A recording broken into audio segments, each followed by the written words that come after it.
नाज़रीन अस्सलाम वालेकुम। अली अमीन गड्डापुर साहब ने एक बड़ी खतरनाक किस्म की तकरीर कर दी है, डायरेक्ट हमले किए हैं और बड़े फायरी किस्म के व्यूज का उन्होंने एक्सचेंज किया है, जिसके ज़ाहिर है बहुत दूररस नताइज होंगे और तहरीक इंसाफ को भी इसका खमियाजा भुगतना पड़ेगा। नाज़रीन क्या है ये मामला, इसकी डिटेल आपके सामने रखेंगे। दूसरी जानिब नाज़रीन पाकिस्तान में गंदम का मसला सर चढ़कर बोल रहा है, किसानों के साथ बहुत बड़ा जुल्म हो चुका है और उससे भी बड़ा जुल्म आगे चल के उनके साथ होने जा रहा है। नाज़रीन ये क्या मामला है, इसकी डिटेल भी आपको देंगे। और नाज़रीन बिजली की कीमतों में एक मरतबा से फिर इजाफा किया जा रहा है और अवाम के ऊपर एक मरतबा फिर से बिजली का बम गिराने की तैयारियां की जा चुकी हैं। ये क्या मामला है नाज़रीन, इसकी भी तफसीलात अपने आज के इस व्लॉग में शामिल करेंगे। लेकिन उससे पहले आपसे रिक्वेस्ट है कि इस चैनल को सब्सक्राइब कर दें, साथ जो बेल आइकन है उसके ऊपर भी लाजमी क्लिक कीजिएगा ताकि वो तमाम तर खबरें जिनकी कवरेज मेन स्ट्रीम मीडिया के ऊपर नहीं हो रही है वो आपको इस एक प्लेटफॉर्म के ऊपर मिल सके। नाज़रीन अज़मा बुखारी साहिबा उन्होंने अभी एक रिसेंटली स्टेटमेंट दिया है और उनका ये कहना है कि कुछ लोगों के मुकद्दर में मरियम नवाज के जूते और कपड़े देखना है। ये नाज़रीन अज़मा बुखारी साहिबा ने स्टेटमेंट दिया है। मरियम नवाज साहिबा बहुत लग्जरियस किस्म के जो है वो जूते पहनती हैं, कपड़े पहनती हैं, बहुत महंगे महंगे लिबास होते हैं, 1.5 लाख 2 लाख 2.5 लाख तक के जो है वो उनके जूते होते हैं। कुछ जूते उन्होंने 3 लाख के भी पहन रखे होते हैं। बड़ी महंगी किस्म की घड़ियाँ होती हैं और बड़ा एक लेविश और लग्जरियस किस्म का जो है वो उनकी अपीयरेंसेस जो है वो होती हैं और इसके ऊपर फिर तनकीद भी होती है। लोग सोशल मीडिया के ऊपर जो है इस चीज़ का मजाक भी उड़ाते हैं। तो अज़मा बुखारी साहिबा को फिर मरियम नवाज साहिबा के दिफा के लिए प्रेस कॉन्फ्रेंस करनी पड़ जाती है। कभी कहती हैं कि जी 800 का सूट है, फिर एक नई जो है वो शुदनी सी उन्होंने पिछली दफ़ा फैला दी थी और उसके ऊपर फिर नून लीग को बड़ी तनकीद का सामना करना पड़ा था और यहाँ तक कि बहुत सारे तजिया नगारों ने भी अज़मा बुखारी साहिबा के ऊपर तनकीद की थी कि आपको ऐसी बात करने का कोई जवाज़ नहीं था, कोई तुक नहीं बनता था। सारा पाकिस्तान जानता है कि वो कितने महंगे जो हैं वो लिबास पहनती हैं। तो अब नाज़रीन उनके जो फोटोज़ हैं और जो क्लिप्स हैं और जो उनके जिस ब्रांड के वो जूते पहनती हैं मरियम नवाज साहिबा, वो पूरे पाकिस्तान में वायरल हैं। तहरीक इंसाफ के जो लौंडे लपाड़े हैं वो तो बहुत तेज़ हैं। जैसे ही वो मरियम नवाज साहिबा की कोई जूती देखते हैं, कोई लिबास देखते हैं, वो फ़ौरन उसके ब्रांड तक पहुंचते हैं। ब्रांड के ऊपर जो उसकी असल वैल्यू होती है, जो मालियत होती है, जो उसके ऊपर कीमत लिखी होती है, वो उसके स्क्रीनशॉट्स लेते हैं, सोशल मीडिया के अंदर जो है वो उसको वायरल कर दिया जाता है। व्हाट्सएप ग्रुप्स में वो सर्कुलेट होते हैं, ट्विटर के ऊपर चलते हैं, फिर फेसबुक के ऊपर उसे चलाया जाता है। बाज़ ब्लॉग्स में भी जो है इनको डिस्कस किया जाता है।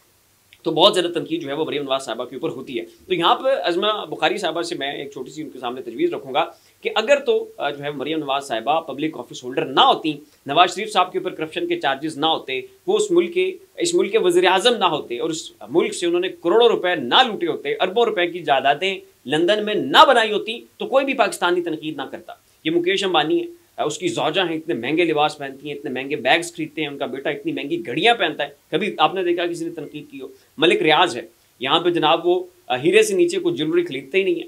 महंगी महंगी उनकी शादियाँ होती हैं, उनके रसूमात होते हैं, महंगे लिबास पहनते हैं, घड़ियाँ, जूते। आज तक कभी किसी ने देखा कि उनके ऊपर तनकीद हुई? कभी मियाँ मंशा के ऊपर तनकीद हुई? क्यों होती है मरियम नवाज साहिबा के ऊपर तनकीद? क्योंकि अवाम को पता है हमारा पैसा है, ये हमारे टैक्स का पैसा है जो कि नवाज शरीफ साहब ने गबन करके हमसे चुराया है। बैरून मुल्क जायदादें बनाई हैं, एक तो यहाँ पर नाअहली का मुजाहिरा किया, ऊपर से करप्शन किया, मुल्क का सत्यानाश किया और ये अवाम के टैक्स का पैसा है जिसके ऊपर मरियम नवाज साहिबा जो है आज इतनी लग्जरियस किस्म की लाइफ एंजॉय कर रही हैं और 3 लाख से नीचे का वो जूता नहीं पहनती हैं, तो उनके ऊपर तनकीद होगी। अज़मा बुखारी साहिबा आपको ये बर्दाश्त करना पड़ेगा।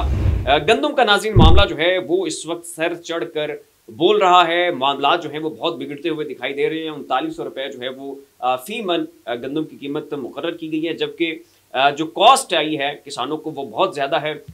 डीजल की प्राइसेस आप देखें, ट्रैक्टर के अंदर डीजल डलता है, हल चलता है, ज़मीन तैयार होती है, फिर खादें दी जाती हैं, पानी दिया जाता है, पानी बिजली से आता है और बिजली के नर्ख इस वक्त कहाँ पे पहुँच चुके हैं। तो पूरी जो उनकी कॉस्ट है किसानों की वो बहुत ज़्यादा बढ़ चुकी है और ये तो चीख चीख कर और चिल्ला चिल्ला कर वो कह रहे हैं कि इस वक्त जो बिजली की कीमतों की वजह से, डीजल की कीमतों की वजह से, महंगी खादों की वजह से जो हमारी कॉस्ट ऑफ प्रोडक्शन है वो बहुत ज़्यादा हो चुकी है और जो हुकूमत ने रेट का तयन किया है वो इंतहाई गैर मुनसिफाना, इस समय बहुत बड़ा नुकसान हो रहा है। उसके ऊपर किसान एहतजाज भी कर रहे हैं, सड़कों के ऊपर निकल रहे हैं और फिर उन्होंने ये भी कहा कि हम जो पंजाब की असम्बली उसके बाहर एहतजाज करेंगे। अब इससे भी बुरी खबर नाज़रीन ये है कि हुकूमत ने इस साल सारी गंदम खरीदने से इनकार कर दिया है और महकमा खुराक का ये कहना है कि ऑलरेडी हमारे पास गंदम बहुत ज़्यादा है।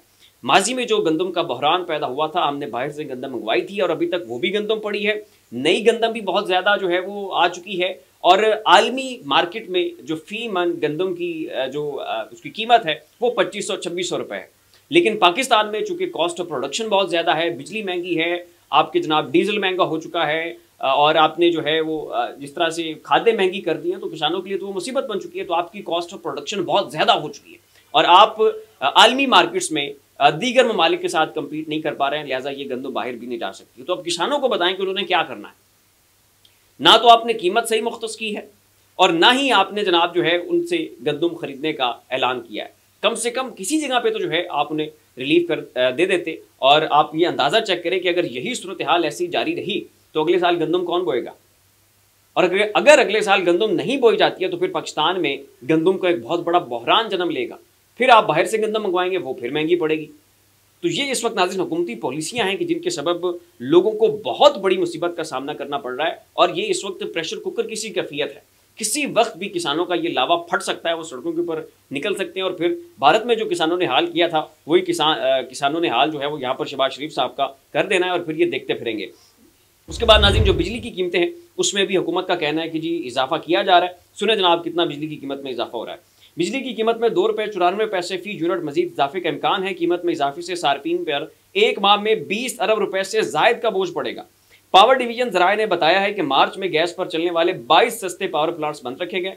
गुज़श्ता माह कुदरती गैस पर चलने वाले 13 पावर प्लांट्स बंद रखे गए और गुज़श्ता माह फर्नेस ऑयल से भी बिजली पैदा की गई और इसलिए बिजली जो है वो बहुत ज़्यादा महंगी हो चुकी है। पहले ही लोगों की कमर टूट चुकी है और अपना लिविंग स्टैंडर्ड जो है वो उसको मैनेज नहीं कर पा रहे हैं और बिजली के बिल हैं कि लोगों की बर्दाश्त से बाहर है। कंजप्शन अब गर्मी आ गई है वो भी ज़्यादा हो रही है और ऊपर से मजीद बिजली की कीमतों में 3 रुपए के इजाफे का इम्कान है। और एक नाज़रीन हल्की सी अच्छी खबर यह है कि आलमी मार्केट में इस वक्त जो ऑयल की प्राइसेस है वो बहुत ज़्यादा गिर चुकी हैं और इतनी हमारी हुकूमत मेहरबान नहीं है कि वो जो ऑयल की प्राइसेस में शिफ्ट आया है आलमी सतह पर उसको हू बहू नीचे डिलीवर कर दिया जाए, लेकिन एक हल्की सी रियायत का इम्कान है। और ये कहा जा रहा है कि 1 मई से आपकी जो पेट्रोल की प्राइसेस हैं वो कम हो सकती हैं।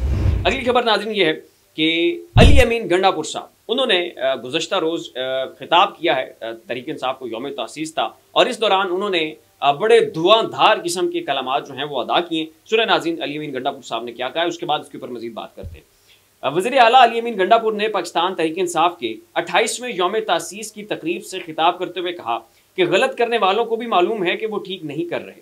उन्होंने कहा कि हमें इश्ताल दिलाने से गुरेज करें, हम जवाब देंगे तो उसमें भी हमारा नुकसान है, लेकिन जवाब ना दिया तब भी हमें खुमियाजा भुगतना पड़ रहा है।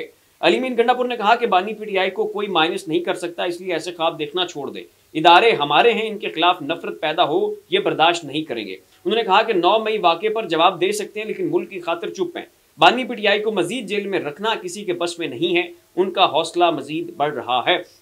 और मजीद उनका ये कहना था कि अगर ऐसे ही हमारे लिए ये हब्स का सा माहौल आपने कायम रखा तो हम इस्लामाबाद आ जाएंगे, वहाँ पर धरना देंगे और इस हुकूमत को चलता करेंगे, इस्लामाबाद के ऊपर कब्जा कर लेंगे।